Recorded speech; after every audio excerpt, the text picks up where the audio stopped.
So, beach walk again, and one of our finds today is this beautiful pelican head and beak, and you've got the eye sockets here, you've got the nostrum, so the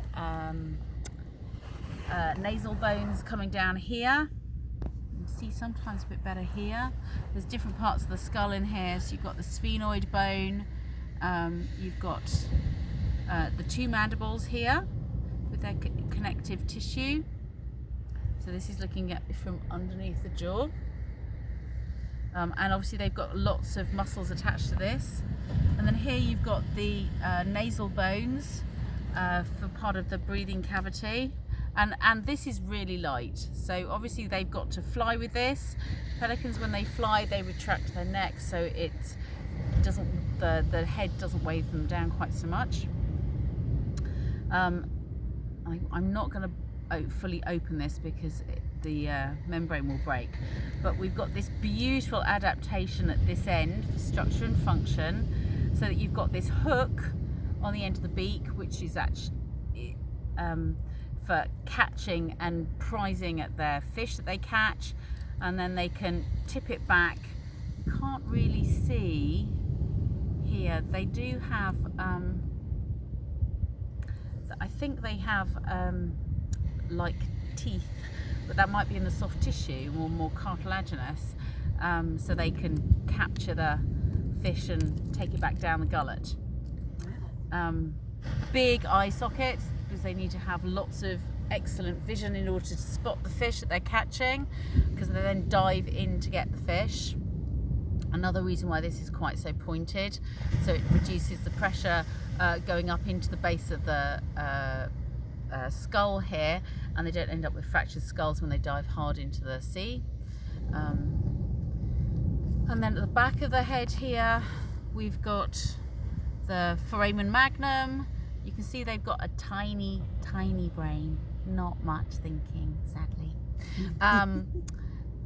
But you've got the foramen magnum, and then this is the atlas and axis, the first two vertebrae which articulate onto there, and then right in the middle you've got the spinal foramen, which carries the spinal cord, which then goes all the way down the rest of their body.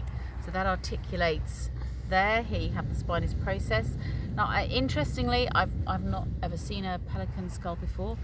But these, the axis and atlas, atlas and axis, are actually quite chunky bones. They're very light. There's lots of air inside them, but they're quite big bones. These are almost bigger than the bones that we have in humans, which is really interesting.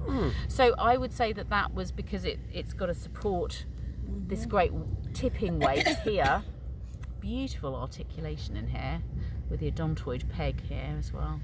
Beautiful, really nice, lovely if you're an anatomist. So it's got quite good range of movement, so it can tip like that, and then the axis here does more rotation. I'll just put it open, but anyway.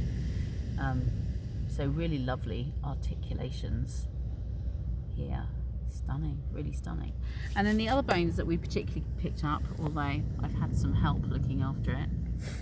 So, so this is the ulna and radius, and this is the radius. This on us, this is this forearm bone, which goes from the elbow down to the thumb side, and this is the radial head, which is right up here. That has a rolling motion. And then this is down right onto the wrist, which I'm guessing in the pelican, this is the main part of the wing, and then goes down into the rays.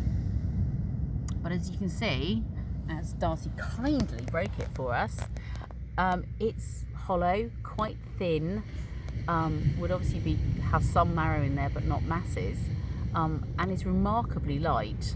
But I mean, this is a well dried out bone, so it's quite easy to break, but in real life this would be quite flexible because it's got vascularization. And then here's the ulna. So this is the elbow at this end. It hasn't got much of a promontory, but really interestingly along here, which is the outside edge, let me just see, so this is a left-hand ulnar. This is, I'm guessing, where some of the main pin feathers attach. They feel more feathery from the integumentary system than anything else, rather than skeletal. Again, beautifully lightweight. I mean, it's fantastically adapted so that they can fly because they're big birds. They've got 6-foot wingspans easily, and they do a lot of gliding. So these feathers need to be able to raid out.